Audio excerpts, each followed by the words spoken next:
తాకట్లో ఉన్న మీ బంగారాన్ని విడిపించి ఆ రోజు ఆన్లైన్ రేటుకి కొంటాం. Sharma gold company. నమస్కారం, సుమన్ టీవీకి స్వాగతం. నేను గీతాంజలి. ధనుర్మాసం వచ్చేస్తోంది. ఎప్పటి నుంచి ప్రారంభం? ధనుర్మాస వ్రతాలు అనేవి అసలు ఎలా ఆచరిస్తారు? ఆండాళ్ళ అమ్మవారి గురించి చాలా విశేషంగా చెబుతారు. మరి ఆండాళ్ళ అమ్మవారు చెప్పినటువంటి ఈ పాశురాలు ఎవరెవరు పఠించాలి? తిరుప్పావై ఎందుకంత విశేషం? ఇలా ఎన్నో సందేహాలు మనకు ఉంటాయండి. అలాగే ఈ వ్రతాన్ని ఎలా ఆచరించాలి, నియమాలు ఎలా ఉంటాయి, విశేషంగా ఎవరెవరు ఆచరించాలి, ఎటువంటి ఫలితాన్ని మనం పొందుతాం, ఈ వివరాలు ఇవాల్టి వీడియోలో మనం తెలుసుకుందాం. వివరించేందుకు మనందరికీ ఎంతో సుపరిచితులు, తిరుప్పావై కోకిలగా ప్రసిద్ధి చెందినటువంటి ప్రముఖ ఆధ్యాత్మికవేత్త కోకిల మంజుశ్రీ గారు. మరి వారితో మాట్లాడి ధనుర్మాస విశేషాలు, అలాగే ఆండాళ్ళ అమ్మవారి వైభవం గురించి తెలుసుకుందాం. అయితే వారు ప్రస్తుతం యుఎస్ఏలో ఉన్నారు. అయినా కూడా గోదా అమ్మవారి వైభవం చెప్పేందుకు ముందుకొచ్చారు. వారిని సంప్రదించగానే అంగీకరించారు. ఖచ్చితంగా మనం చేద్దాము వీడియోస్, ముందుగా అమ్మవారి గురించి చెప్దామని చెప్పి అందుకు కృతజ్ఞతలు తెలియజేస్తూ ఇక ఆలస్యం చేయకుండా కోకిల గారితో మాట్లాడేద్దాం. అమ్మ నమస్కారం. జై శ్రీకృష్ణ గీతాంజలి గారు. జై శ్రీకృష్ణ. ఎలా ఉన్నారమ్మా? బాగున్నా అండి. ఇంకా ధనుర్మాసం వచ్చేస్తుంది. తిరుప్పావి నేర్చుకోవాలి అనుకునే వాళ్ళు, అలాగే తప్పులు కరెక్షన్స్ చేసుకుందాం అనుకునే వాళ్ళు, అలాగే ఎలా చేయాలి వ్రతము అనేటటువంటి వాళ్ళు, ఈ ధర్మ సందేహాలు, ఈ రకమైన వాతావరణంతో తిరుప్పావి ప్రవేశిస్తూ ఉండే ముందే చాలా టెంప్టింగ్ గా, చాలా ఉత్సాహంగా, దానికి ఒక అవతారిక లాగా ఉంటుంది అనమాట ఈ రోజులన్నీ కూడా. నిజం అదైతే. కానీ ధన్యులు మీరు నిజంగా. అంటే తిరుప్పావై అనగానే గుర్తొచ్చేది ఖచ్చితంగా మీ పేరే, తిరుప్పావై కోకిల అంటూ చెప్పటం. అలాగే ముందుగా అసలు మీరు చెప్పే విధానం ఎంతమంది నేర్చుకున్నారోనమ్మా, అది అతిశయోక్తి కాదు నా మాటల్లో. చాలా మంది ఎలా పలకాలి, అసలు ఏ పదానికి ఎటువంటి అర్థం ఉంటుంది, గోదా అమ్మవారు అసలు ఏం చెబుతున్నారు, ఆమె ఇచ్చేటువంటి సందేశం ఏంటి, కృష్ణుల్లో ఎలా ఐక్యం అవ్వాలి, కృష్ణతత్వాన్ని ఎలా మనం చూడాలి, స్వామి మన నుంచి ఏం కోరుకుంటారు అనేది మీ మాటల్లో ఇంకా విపులంగా, భాష రాకపోయినా మేమందరం తెలుసుకోగలిగామంటే కేవలం అది మీ వల్లేనమ్మా. మేము నిజంగా ధన్యవాదాలు తెలియజేస్తున్నాం ఈ విషయంలో. చాలా సంతోషం. మీరు చాలా దూర ప్రాంతంలో ఉన్నారు, అయినా కూడా అమ్మవారి దయ వల్ల మాకు అందుబాటులోకి వచ్చారు, మీరు అంగీకరించారు. ఇలా లైవ్ కాల్లో మనం జాయిన్ అవుతూ ఉన్నాము. అయితే చాలా విషయాలు అడగాలనుకుంటున్నాను ధనుర్మాసానికి సంబంధించి. ముందుగా నా ప్రశ్న, అసలు ధనుర్మాసం అంటే ఏంటి, అలాగే ఈ మాసంలో మనం పఠించేటువంటి ఈ తిరుప్పావై అంటే అర్థం ఏంటి, ఎప్పటి నుంచి ధనుర్మాసం ప్రారంభమవుతోంది, ఈ విశేషాలు తెలియచేయండి అమ్మా. మార్గశీర్ష మాసంలో పౌర్ణమి నుండి మనం ధనుర్మాస వ్రతాన్ని చేసుకుంటాం. అంటే సంక్రమణం జరిగేటటువంటి సమయం కాబట్టి దీన్ని ధనుర్మాసము అని మనం పిలుస్తున్నాం. అలాగే మాసాలు ఎన్నున్నా కూడా, 12 మాసాలు ఉన్నా కూడా శ్రీకృష్ణ పరమాత్మ భగవద్గీతలో చెప్పాడు, మాసానాం మార్గశీర్షోహం, నేనే మార్గశీర్షాన్ని. ఇలా ప్రతి దానిలో శ్రేష్టమైనటువంటి దానిని నేనే అని ఏదైతే పరమాత్మ చెప్తాడో, అలాగే మార్గశీర్ష మాసాన్ని సాక్షాత్తుగా నేనే అని అన్నాడు అనమాట. సో ఆండాళ్ తల్లి ఎప్పుడైతే తన చెలికత్తెలతో, స్నేహితులతో కలిపేసి ఈ వ్రతం చేసుకుందామో, కాత్యాయని వ్రతం అని పెరియాళ్వారు అంటే విష్ణు చిత్తుల వారు తన తండ్రి గారు చెప్తారనమాట. నాన్నగారు భగవంతుని చేరాలంటే ఎలాగండి, ఆయన్ని భర్తగా పొందాలంటే, ఆయనతోటే ఎప్పటికీ ఉండిపోవాలంటే నేనేం చేయాలండి అని నాన్నగారిని అడుగుతుంది. సో అప్పుడు విష్ణు చిత్తుల వారు, అమ్మా ఆనాడు గోపికలందరూ కూడా కాత్యాయని వ్రతాన్ని చేశారు, మళ్ళీ తిరిగి నువ్వు అదే చెయ్యి, వాళ్ళు బాట వేశారు, చూపించారు, సక్సెస్ అయ్యారు, నువ్వు కూడా అదే చెయ్యి తల్లి అని చెప్తారు. అప్పుడు తాను మిగిలినటువంటి స్నేహితులందరినీ కూడా కలుపుకుంటూ పదండి పోదాం వ్రతం చేద్దాం స్వామి దగ్గరికి, స్వామిని పొందడానికి అంటూ ఒక చక్కటి యవ్వనంలో ఉన్నటువంటి ఒక బాలిక, గుణంలో పరిపూర్ణురాలు, జ్ఞానంలో పరిపూర్ణురాలు, భక్తిలో పరిపూర్ణురాలు, అలాగే ఒక అమాయకత్వం. భక్తికి కావాల్సిన మొట్టమొదటి క్వాలిఫికేషన్ అమాయకత్వం అండి. ఏంటి అమాయకత్వం అంటే, ఆ మనస వాచ కర్మణ ఆ స్వామి యొక్క రూపాన్ని, గుణాలని కూడా నిరంతరం కూడా భావించటం, అందులో మమేకమైపోవటం, అటువంటి ఒక అమాయకత్వం కావాలి. ఇలా చేస్తే అంటే ఎక్కువ శాస్త్రజ్ఞానం కంటే, లేకపోతే ఇంకేదో ఎక్కువ తెలివితేటల కంటే కూడా స్వామిని కల్లా కపటం లేకుండా ప్రేమించగలగటం అనేటటువంటిది ఎప్పుడైతే ఆ గుణం మనలో ఉంటుందో, భక్తి దానంతటా అదే బాగా ఉంటుందన్నమాట. అలాంటి ఒక స్థితిలో ఉన్నటువంటి ఆండాళ్ తల్లి తాను అనుభవించి ఆనందాన్ని, స్వామిని చేరటాన్ని, మన లోకంలో ఉండే మనందరికీ కూడా మీరు కూడా రాండిరా, ఎందుకు అలా పాడు చేసుకుంటున్నారు సమయాన్ని, ఎందుకు అన్ని కష్టాలు పడుతున్నారు, అసలు అవసరం లేదు, చాలా సులభం భగవంతుడు దొరకడం అని అంటూ, ఇంగు ఇప్పెరుసురైపార్ ఈరిరండు మాల్వరై తోళ్ సెంగం తిరుముగట్టు తిరుమాలాల్ అని అంటూ 30 తప్పామే 30 పాసురాలు ఎవరైతే క్రమం తప్పకుండా 30 రోజులు దీన్ని పాటిస్తారో, సేవిస్తారో, నేనెలా పొందానో అదే ఫలితం మీరందరూ కూడా పొందుతారు అని చెప్పింది. అది తల్లి అంటే కదండి. తల్లిదండ్రులు ఎప్పుడూ కూడా మనం ఎంత పొందామో అంతా కూడా బిడ్డలు పొందాలి అని అనుకుంటారు. ఇంకా ఎక్కువగా దానికోసం శ్రమిస్తూ ఉంటారు బిడ్డలు, ఇంకా అదంతా పొందాలి అని. మనకున్న నాలెడ్జ్ పిల్లలకు ఉండాలి, మనకున్న సంపద పిల్లలకు ఉండాలి, ఇంకా అంతకంటే ఎక్కువ కావాలి. సో ఇంతవరకైతే కావాలి, ట్రాన్స్ఫర్ చేయాలి అని అనుకుంటాం కదా. అలాగే ఆవిడ తల్లి, మనందరం బిడ్డలం కాబట్టి మనం ఉద్ధరింపబడడానికి, ఆనందంగా ఈ లోకంలో ఉండడానికి, పరలోకంలో కూడా ఉండడానికి కావలసినటువంటి మార్గాలన్నింటినీ కూడా ఈ తిరుప్పావేలో చెప్పి, మీరందరి 30 రోజులు చాలండి, 30 రోజులు పాడండి చాలు, ఇంకేం అక్కర్లేదు, దీని అర్థం తెలుసుకోండి, దీన్ని పాడండి, ఇది నా ప్రామిస్ అని అంటూ చెప్పింది ఆండాళ్ తల్లి. అందుకని మనందరం కూడా ఈ మార్గశీర్ష మాసం స్వామికి ఇష్టం, అమ్మకి ఇష్టం కాబట్టి ఈ మాసాన్ని మనం అత్యంత శ్రేష్టంగా మనం అనుసరిస్తుంటాం. అమ్మా, ఇప్పుడు మీరు మాటల్లో చెప్పారు అమ్మవారి గురించి, ఆండాళ్ళ అమ్మవారు అన్నారు. అంటే ఇక్కడ ఎవరు అసలు ఆండాళ్ళ అమ్మవారు? లక్ష్మీ అమ్మవారు తెలుసు, మరి ఆండాళ్ళ అమ్మవారు అంటే ఎవరు? ఆవిడ ఎలా ఉద్భవమా, లేకపోతే ఆవిడ ఎలా జన్మించారు, ఆవిడ పుట్టుకకు అసలు కారణం ఏంటి, ఏం నేర్చుకోవాలి వారి నుంచి అంటే ఏం చెప్తారు? చాలా మంచి ప్రశ్న. ఎక్కువగా కొద్దిగా మన తెలుగు రాష్ట్రాల్లో, అలాగే ఇంకా నార్త్ కి వెళ్ళిన కొద్దీ కూడా మనకి తక్కువ పరిచయం కంపారిటివ్లీ లక్ష్మీ అమ్మవారి కంటే కూడా. శ్రీవిల్లిపుత్తూర్ అని తమిళనాడులో ఉన్నటువంటి ఒక చిన్న గ్రామం. మధుర మీనాక్షి అమ్మవారు బాగా ప్రసిద్ధి. అక్కడికి బాగా దగ్గరలో, అంటే ఒక 50 కిలోమీటర్ల దూరంలో ఉంటుంది శ్రీవిల్లిపుత్తూర్. అక్కడ విష్ణు చిత్తుల వారు అనేటటువంటి ఒక సద్బ్రాహ్మణులు, ఆయన ఏమీ లేదు, తోటలు పెంచటం, తులసి తోటలు, పూల తోటలు పెంచటం, పాదులు తవ్వటం, నీళ్లు పెట్టటం, చక్కగా పూలు సేకరించటం, వాటన్నింటినీ కూడా మాలగా చేయటం. అక్కడ ఉండేటటువంటి వటపత్ర సాయి పెరుమాళ్ళు అంటారు, శ్రీవిల్లిపుత్తూరులో ఉన్నటువంటి పెరుమాళ్ పేరు. ఆ వటపత్ర సాయి పెరుమాళ్ళకి ఆ మాలల్ని సమర్పించటం. మళ్ళీ తెల్లారి ఇదే పని, రోజు మొత్తం తోట పని, మాలలు కట్టటం, స్వామి వారికి సమర్పించటం. పరమ భక్తులు తను ఏమైపోయినా పర్వాలేదు, స్వామి బాగుండాలి అని కోరుకునేటటువంటి మహనీయులు. వారే చెప్పింది, పల్లాండ్ పల్లాండ్ పల్లాయిరత్తాండ్ పల కోటి 100,000 మల్లాండ తిండోల్ మణివಣ್ణ. మనం ఏ శ్రీ వైష్ణవ ఆలయానికి వెళ్ళినా ఈ పాసురము అంటే తమిళంలో ఉంటే పాసురము అంటాం, సంస్కృతంలో ఉంటే శ్లోకము అంటాం, తెలుగులో ఉంటే పద్యము అంటాం. కనుక తమిళంలో ఉంటుంది కాబట్టి ఇది పాసురము అని అంటారు. సో ఈ పాసురాన్ని మనం తిరుమలలో మన వెంకటేశ్వర స్వామి వారి దగ్గర కూడా హారతి ఇచ్చేటప్పుడు ఇదే సేవిస్తారు. అంటే భగవంతుడు బాగుండాలి అంటారు. భగవంతుడు బాగుండడం ఏంటి, మనం కదా బాగుండాలి అని అనుకుంటాం మనబోటి వాళ్ళం. స్వామి దగ్గరికి వెళ్తే ఏం ప్రార్థిస్తాం? నేను బాగుండాలి స్వామి, నేను హాయిగా చల్లగా ఉండాలి, నా కుటుంబం బాగుండాలి, మేము బాగా సంపాదించుకోవాలి, మనం ఇలా మాట్లాడుతుంటాం.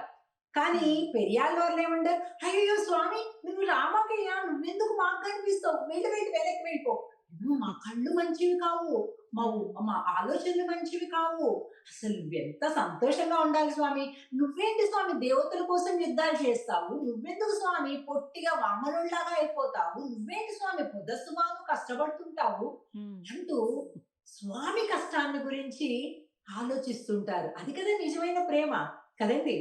ప్రేమ అంటే ఎంతకి తీసుకోవటం, మనమే బాగా స్వార్థంగా ఉండేసి ఊరికే ఇహి అని నవ్వుతే అది ప్రేమ కాదు. త్యాగం చెయ్యటమే ప్రేమ కదా. మనం ఎవరినైతే ఇష్టపడతామో వాళ్ళ కోసం ఏమైనా వదులుకోవటానికి మనం సిద్ధంగా ఉంటాం. అది ప్రేమ. ఆ వదులుకోవటం అనేది, అడ్జస్ట్మెంట్ అనేది లేదు అని అంటే అర్థం నీకు అక్కడ ప్రేమ లేదు అని అర్థం. అది భగవంతుడి విషయమే కావచ్చు, భార్యాభర్తల విషయమే కావచ్చు, ఎవరిదైనా. స్నేహితుల విషయమే కావచ్చు, ఎవరైనా కూడా ప్రేమకుండే లక్షణమే త్యాగం.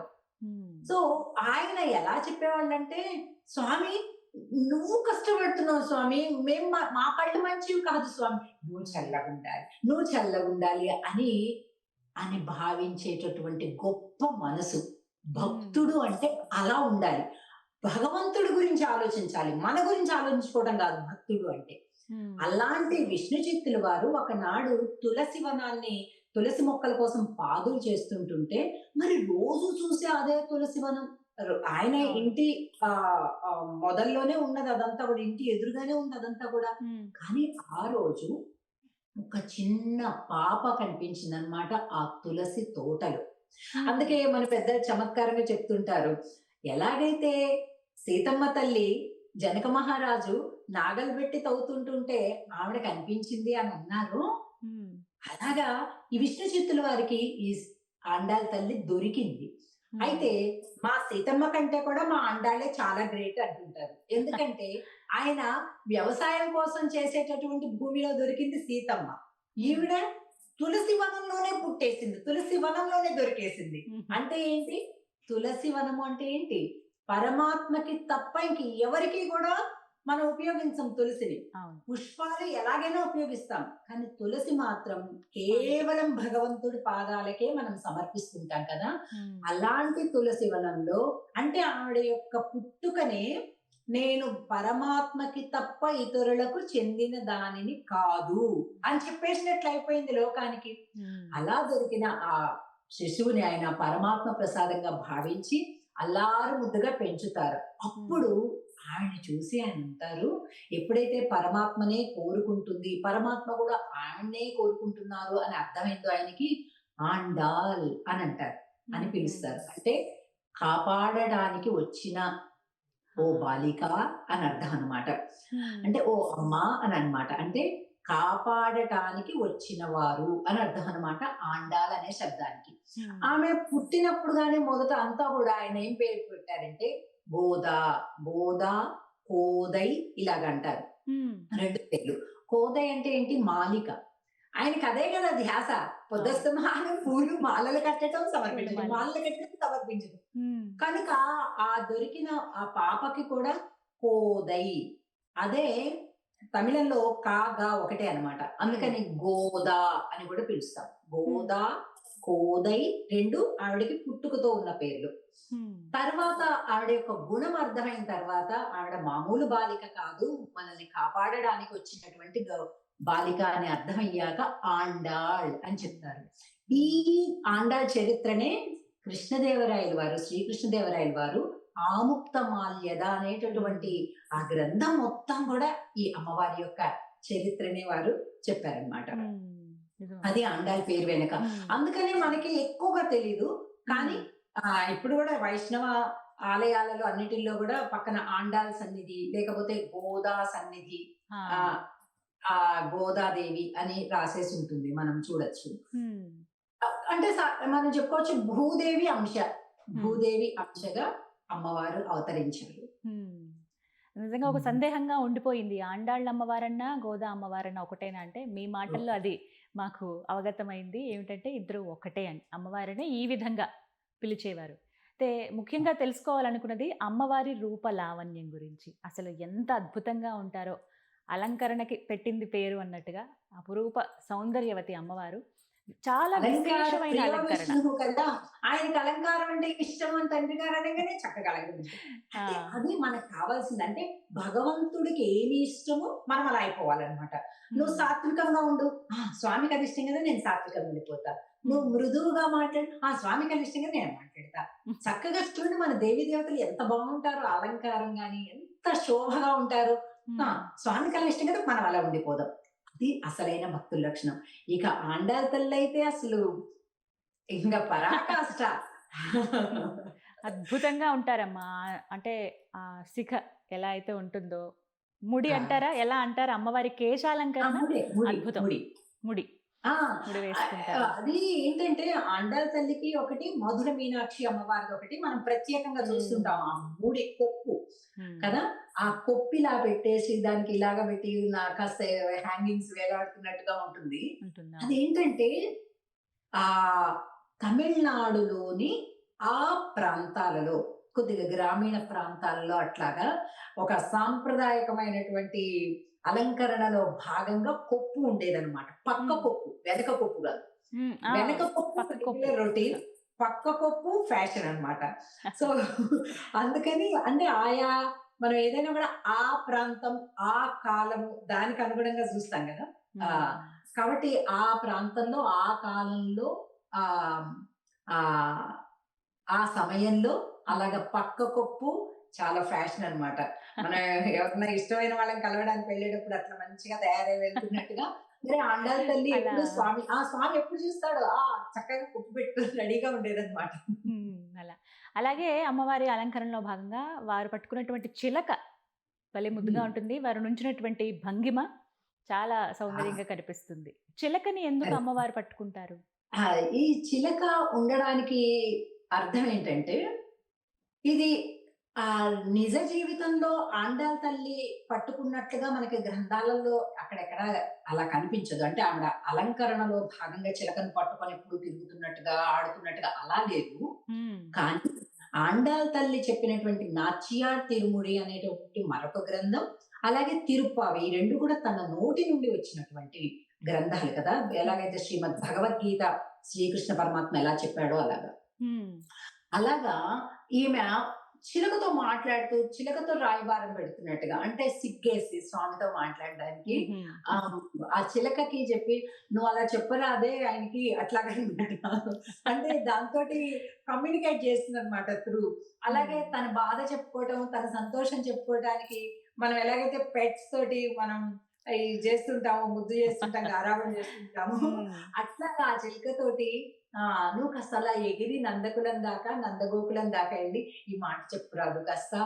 సరే నువ్వు ఒకసారి పలుకమ్మ కృష్ణ కృష్ణ" అను. అట్లాగా తన సమయమంతా గూడా ఆ చిలకతోటే ఒక సాన్నిహిత్యంతోటి తను మాట్లాడుతున్నట్టుగా ఆ పాసురాలలో ఉంటుందన్నమాట. హ్మ్. అందుకని ఇంకా సింబాలిక్‌గా అమ్మవారి విగ్రహం ఉన్న చోటల్లో గూడా ఆ చిలకని చిలకను గూడా చూస్తాం. హ్మ్. కానీ పెద్ద సందేహం ఏంటంటేనమ్మా, శ్రీ వైష్ణవ సాంప్రదాయంలో ఎన్నో గ్రంథాలు మనం చూస్తాము. విశేషంగా తిరుప్పావేకి ఇంత ఆదరణ రావటం, ఎంతో వైశిష్ట్యం ఉండటం కారణం ఏంటి అసలు? ఎందుకింత ప్రాధాన్యత ఉందంటారు? చాలా కారణాలున్నాయి. ఒకటి దాని యొక్క వైభవం, విలువ. வேதமனைத்துக்கும் வித்தாகும் கோதை தமிழ் అయైందుమైందు మర్యాద మానిడరై వయ్యం సుమప్పదం వంబు అని అంటారు. అంటే వేదమనైతుక్కుం విత్తాகும். వేదం అంతా కూడా ఎంతో పెద్దది కదా! శాఖోపశాఖలుగా ఉండేటటువంటి వేదం అంతా కూడా ఒక విత్తనం రూపంలో ఉంటే, ఒక పెద్ద వృక్షం కూడా ఒక చిన్న విత్తనంలో ఎలాగైతే దాగి ఉంటుందో మరొక రూపంలో, అలాగా అనేక శాఖోపశాఖలుగా అనంతములుగా ఉన్నటువంటి వేదములన్నీ కూడా చిన్న తిరుప్పావైలో బీజ రూపంలో ఉన్నంత డెప్త్ ఉందన్నమాట దీనిలోని అర్థం. అంటే వేదమే ఇది సాక్షాత్తుగా, కానీ సులభంగా 30 పాసురాల్లో. హ్మ్. కాబట్టి దాని వైభవం అది ఒకటి. అలాగే 2 అమ్మనే చెప్పింది సాక్షాత్తుగా. హ్మ్. ఇప్పుడు భారతం ఉంది. వ్యాస భగవానుల వారు చెప్పారు. ర శ్రీమద్ రామాయణం ఉంది. వాల్మీకి మహర్షి చెప్పారు. అలాగా. కానీ శ్రీమద్ భగవద్గీత ఉంది. సాక్షాత్తు పరమాత్మనే చెప్పేసాడు. అదే. అలాగా అమ్మ చెప్పేసిందిది. అమ్మ సాక్షాత్తుగా తన నోటి నుండి తాను కూడా వ్రతంలాగా ఆచరించి హ్మ్. ఆ! మనకి చెప్పిందనమాట. అది అమ్మనే సాక్షాత్తుగా చెప్పింది. అదొక కారణం. ఇంకొకటి 3 అమ్మ ప్రతిజ్ఞ చేసింది. ఇందులోని చివరి పాసురంలో వంగక్కడలు కడైంద మాధవనే కేశవనే అనేటటువంటి పాసురంలో చివరి పాసురంలో హ్మ్. నేను చెప్తున్నా. నేనేం పొందానో మీరందరూ కూడా అదే పొందుతారు. నేను చెప్తున్నా అంటూ చాలా ఒక గట్టి ప్రతిజ్ఞ లాగన్నమాట. ఈ హ్మ్. వ్రతాన్ని చెయ్యండి. నేను చేసిందే మీరు పొందుతారు అని ఆండాళ్ళ తల్లి ఒక ప్రతిజ్ఞ చెప్పిందనమాట. హ్మ్. ఇదొక కారణం. ఇంకొక కారణం కూడా ఎప్పుడన్నా నాన్న మాట కంటే అమ్మ మాట బావుంటుంది. అవును. అమ్మ సున్నితంగా, మృదువుగా మనం ఎలా చెప్తే మనం వింటామో అలా చెప్పగలుగుతుంది అమ్మ. హ్మ్. నాన్న జస్ట్ ఆర్డర్ పాస్ చేసినట్టు మాట్లాడతారు. కానీ అమ్మ మృదువుగా మన భాషలో చెప్తుందనమాట. అందుకని Spirit. ఈవిడ అమ్మ. ఆయన హ్మ్. భగవద్గీత చెప్పిన ఆయన నాన్న. కాబట్టి అమ్మ మాటని మనం ఎక్కువ ఇష్టపడతాం కాబట్టి అలాగే ఇన్ని అనేక కారణాలతోటి మనం తిరుప్పావైని మిగిలిన అనేక ప్రబంధాల కంటే కూడా తమిళంలో ఉండేటటువంటి శ్రీ వైష్ణవ ప్రబంధాల కంటే కూడా ఎక్కువ ప్రియారిటీ దీనికోసం అన్నమాట. ఇవ్వటం జరిగింది. నిజంగా చాలా విశేషంగా ఉంటుంది. అయితే ఇంకొక మాటమ్మా, ధనుర్మాస వ్రతం అని ఆచరిస్తారు కదా! అంటే వ్రతాన్ని ఎలా చేయాలి? రోజుకొక పాశురం చదవటం ఇలానా? లేకపోతే వీటికి ప్రత్యేక విధానం అంటూ ఏమన్నా ఉంటుందా? అంటే పెద్దగా కండిషన్స్ లేవు. అదే ఈ వ్రతం యొక్క గొప్ప విషయం. హ్మ్. చాలా చాలా లిమిటెడ్‌గా ఉన్నాయన్నమాట కండిషన్స్ ఏవే చేయాలో. అందులో ప్రధానంగా ధనుర్మాసం కంటే ముందు రోజు ఏ రోజైతే ధను సంక్రమణం ప్రవేశిస్తుందో అంటే మనకి డిసెంబర్ 16వ తారీఖు అన్నమాట హ్మ్. వచ్చేది ఇంగ్లీష్ డేట్స్‌లో. కాబట్టి 15వ తారీఖు ఏం చేసుకుంటామంటే అన్ని అభిషేకం చేసుకుంటాం. అన్ని మన దగ్గర ఉండేటటువంటి విగ్రహాలన్నిటికి కూడా అభిషేకం చేసుకుంటాము. దీక్షా వస్త్రాలు అమ్మవారికి, స్వామివారికి అందరికీ గూడా సమర్పిస్తాం. హ్మ్. దీక్షా వస్త్రాలు మామూలుగా మిగిలిన అన్ని వ్రతాలలో మనం కట్టుకుంటూ ఉంటాం. ఆ! సో, మనం గూడా కట్టుకోవడం మంచి విషయమే. కానీ ఇక్కడ పరమాత్మకి, అమ్మవారికి గూడా తెల్లటి వస్త్రాలని పసుపులో మంచిగా ముంచి, హ్మ్. తీసి ఆ రోజు ఆరబెట్టేసి, ఆ పచ్చటి వస్త్రాలను కట్టటం అన్నమాట. ఓహ్! డైరెక్ట్‌గా పసుపుది కొనకుండా తెల్లటి వస్త్రాన్ని పసుపులో ముంచి తీసి కట్టాలి. ఆరబెట్టేసి, తర్వాత వాటిని అంటే దీక్ష. పరమాత్మని పొందటానికి దీక్ష అన్నమాట. హ్మ్. మన దగ్గర రాముల వారి పరివారం ఉంటే సీతమ్మ వారిని ఆండాలుగా భావించొచ్చు మనం. హ్మ్. లేదు ఆండాలు కృష్ణుడు ఉంటే అలాగ కూడా చేయొచ్చు. అమ్మవారు. మనకి ఎప్పుడు నేను ఆశ్రమంలో మొట్టమొదట ఉన్నప్పటి నుంచి గూడా అప్పుడు శ్రీ శ్రీ చిన్నజీయర స్వామి వారు, అలాగే మరింగంటి శ్రీరంగాచార్య స్వామి వారు, శ్రీభాష్యం అప్పలాచార్య స్వామి వారు ఇట్లా వీళ్ళందరూ పెద్దలందరి యొక్క సమక్షంలో మేము ఆశ్రమంలో అధ్యయనం చేయటం జరిగింది. హ్మ్. ఆ సమయం నుంచి కూడా స్వామివారు మేము అందరం కూర్చొని వస్త్రాలు కట్టేవాళ్ళం అన్నమాట. ఓహ్! సో, అలాగా ఆ దీక్షా వస్త్రాల్ని కట్టడం, ఆ హ్మ్. మాసమంతా కూడా ఇంకా మనం చేయాల్సింది ఏంటంటే తెల్లవారుజామున this is most important rule in ధనుర్మాసం. హ్మ్. తెల్లవారుజామున అంటే సూర్యోదయానికంటే ముందే ఇంట్లో తిరువారాధన అంటే పూజ పూర్తయిపోవాలి. హ్మ్. మంచిగా వేడి వేడి పొంగళ్ళు నెయ్యిలేసి, జీడిపప్పులేసి, కిస్మిస్‌లేసి, పిస్తాలేసి, ఆల్మండ్స్ ఏసి మంచి మంచి ప్రసాదాలు ప్రత్యేకం అన్నమాట. హ్మ్. మా ఇంట్లో చిన్నప్పుడు మా అమ్మగారు ధనుర్మాసం చేసినప్పుడు పిల్లలందరూ ఆ వీధిలో పిల్లలందరూ రావడం, వాళ్ళందరిని క్యూలో నిలబెట్టడం. పొద్దున్నే ఆ చలి ఎక్కడికి పోయేదో తెలీదు. వాళ్ళందరిని లైన్‌లో నిలబెట్టేసి అందరికి ప్రసాదాలు పెట్టడం, హ్మ్. వాళ్ళందరూ చాలా బిజీగా ఏదో నాయకత్వం బావుంటుంది. వచ్చేసినట్టు లీడర్ అయిపోయినట్టుగా ఫీల్ అయిపోయేవాళ్ళం అన్నమాట. హ్మ్. సో, అలాగా ద తెల్లవారుజామునే పూజ ముగించేయడం, హ్మ్. అలాగే ప్రసాదాలు చేయటం, అలాగే పుష్ప కైంకర్యం. పామాల, పూమాల అంటారు తిరుప్పావై. అంటే పామాల, పాటల పూమాల. మాల, పువ్వుల మాల. హుహు. పాటల మాల ఏంటి 30 పాసురాలు. హ్మ్. పువ్వుల మాల ఏంటి అనేక రకాల పుష్పాలు, పుష్పాలు. తులసి దళాలు. హ్మ్. పుష్పాలను ఏరి కోరి ఎంత అవకాశం ఉంటే అంత మీరే మాలలు కట్టండి. హ్మ్. రెడీమేడ్ మాలలు తెచ్చి వెయ్యొద్దు. పుష్పాలు ఇంకా వీలైతే మీ తోటలోవి ఎన్ని పూలున్నా, కొన్ని పూలున్నా కూడా మీ తోటలో పూలు శ్రేష్టం. హ్మ్. బయటవి కాదు. కాబట్టి ఇంకా అవకాశం లేని వాళ్ళు ఎలా చేస్తారో అలాగా అది వేరే విషయం. హ్మ్. కానీ ఉన్నవాళ్ళు. మనమే మాల కట్టి సమర్పించటం ఒకటి. అలాగే ఇంకా కొంతమంది బాగా స్ట్రిక్ట్‌గా చేద్దాం ఈ వ్రతం అనుకునే వాళ్ళు రెండవ పాస్టర్‌లో అండాలు చెప్తుంది. నేను భోగాలు నెయ్యి తాగను, పాలు తాగను, అలంకరించుకోను. నువ్వు దొరికేదాకా నేను ఇలాగే ఉంటాను అని స్ట్రైక్ చేస్తుందన్నమాట రెండో పాస్టర్‌లో ఆండాళ్ళ హ్మ్. తల్లి. సో, ఇంకా అంటే యాక్చువల్‌గా అది వ్రత నియమాల్లో ఏం లేదు కానీ కొంతమంది ఇష్టంతోటి వాలంటరీగా హ్మ్. మేము గూడా నెయ్యి, పాలు మానేస్తాం. మేము గూడా కాటుక పెట్టుకోం. మేము గూడా పూలు పెట్టుకోం. మేము గూడా ఇలాగే ఉంటాం. దీక్షావస్తులు పెట్టిన ఆయన దిగొచ్చేదాకా అంతే ఆయన దింపేయాల్సిందే. ఆయన రావాల్సిందే అని కొంతమంది భక్తులు అలా గూడా చేస్తుంటారు. ఉంటారు. అది కూడా అప్రిషియబుల్. సో, ఇవన్నమాట మెయిన్‌గా మళ్ళా పాసురాన్ని చదవటం. ఏ రోజు పాసురాన్ని ఆ రోజు. ఒకటో రోజు పాసురం తోటి హారతి ఒకటో రోజు ఇస్తాం. హ్మ్. మిగతా 30 పాసురాలు సేవిస్తాం హ్మ్. ప్రతిరోజు. కానీ ఒకటవ పాసురం తోటి ఒకటవ రోజు హారతి. రెండవ రోజు రెండవ పాశురంతో హారతి. మూడవ రోజు మూడవ పాశురంతో హారతి. ఇప్పుడు 1, 3, 16, 18, 24, 29, 30 ఇవన్నీ కూడా విశేష పాసురాలు అంటారు. అంటే 2 సార్లు చదవాలి.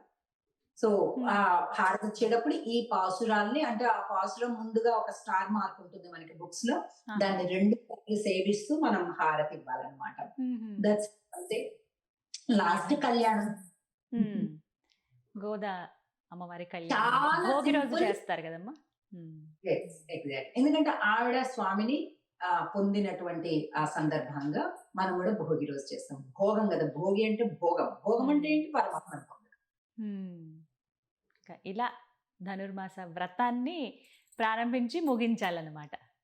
కానీ ఇవి ప్రధానంగా ఉండేటువంటి సందేహాలమ్మా, చాలా చక్కగా వివరించారు. చాలామంది ఏంటంటే తమిళం రాక లేకపోతే అర్థం కాక ఇబ్బంది పడుతూ ఉంటారు. తెలుగు అనువాదాలు కూడా చాలా వచ్చాయి. ఇందులో భాగంగా ఎక్కువ మంది మీరు చెప్పినటువంటి ఆ పాశురం విని అలా పఠించి అలా నేర్చుకున్న వాళ్ళే ఉన్నారు. అందులో నేను కూడా ఉన్నాను. ఇది కూడా చాలా మందికి ఉన్న సందేహం గీతాంజలి గారు. ఎందుకు మనం తెలుగు వాళ్ళం కదా, తెలుగు ట్రాన్స్లేషన్స్ చదవచ్చు కదా, ఎందుకు ఈ తిప్పలు పడుకుంటూ తమిళ పాస్టర్? ఇది కూడా పాపం చాలా మంది అడుగుతుంటారు. బట్ నేను చెప్పేది ఏంటంటే, తెలుగులో మనం అర్థాన్ని అనుభవించడానికి బానే ఉంటుంది, కానీ ఎప్పుడైనా ఒక శబ్దం యొక్క శక్తి మూల భాషలోనే ఉంటుంది. ఆండాల్ తల్లి తన నోటి నుండి ఫీల్ అయ్యి తను అనుభవించి చెప్పిన ఒక్కొక్క పదం ఏదైతే ఉందో అదే పదాన్ని మనం పలకటంలోనే ఉంటుంది దాని యొక్క సమర్థత, అలాగే దాని యొక్క ఫలితం. రైట్? అర్థం తెలుసుకోవడానికి తెలుగులో ఓకే, కానీ పాసురాన్ని సేవించేటప్పుడు తమిళంలోనే. ఎందుకంటే అమ్మ అలా చెప్పింది కాబట్టి. అమ్మ సంస్కృతంలో చెప్పుంటే ఆండాల్ తల్లి అలాగే సంస్కృతంలో చదివేవాళ్ళం.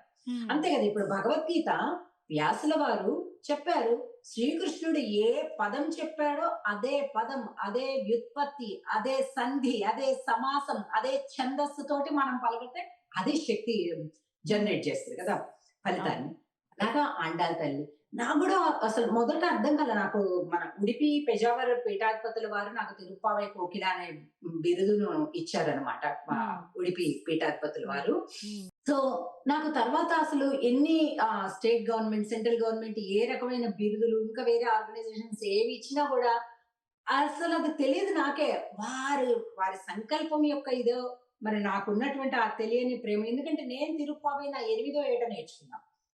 మా అమ్మగారు నేర్పించారు. 8వ ఏట నాకు తిరుప్పావై వచ్చనమాట. సో అలాగా ఒకటి మనకి కొన్ని మన పుట్టుక, మన సమయం, మన ఎఫర్ట్స్ ఒకటి లిఖించబడి ఉంటాయి అంటారు కదా, అలాగనేమో అనుకుంటా నేను. అంటే అది తెలియకుండా భగవంతుడు ఎన్నుకున్నాడేమో అనిపిస్తుంది. లేకపోతే ఉడిపి పీఠాధిపతులు అంతటి వారు అసలు ఎందుకు ఇచ్చారో ఈ బిరుదు నాకే తెలియదు. కానీ నా ప్రవచనానికి హిందూపూర్ లో వారు అటెండ్ అవ్వడం, వచ్చేసి వారు ఆ బిరుదుని ఇవ్వడం జరిగింది అనమాట.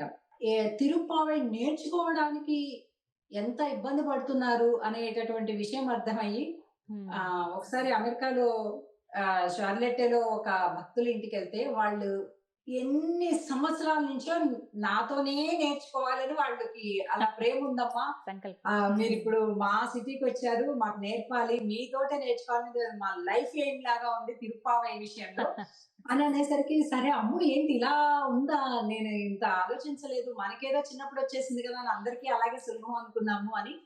అప్పుడు వాళ్ళ ఇంట్లో కెమెరా పెట్టేసి వాళ్ళకి నేర్పేటప్పుడు దాన్ని తీసి యూట్యూబ్ లో పెడితే millions of the people views దానికి, తిరుప్పావై నేర్చుకోవడానికి.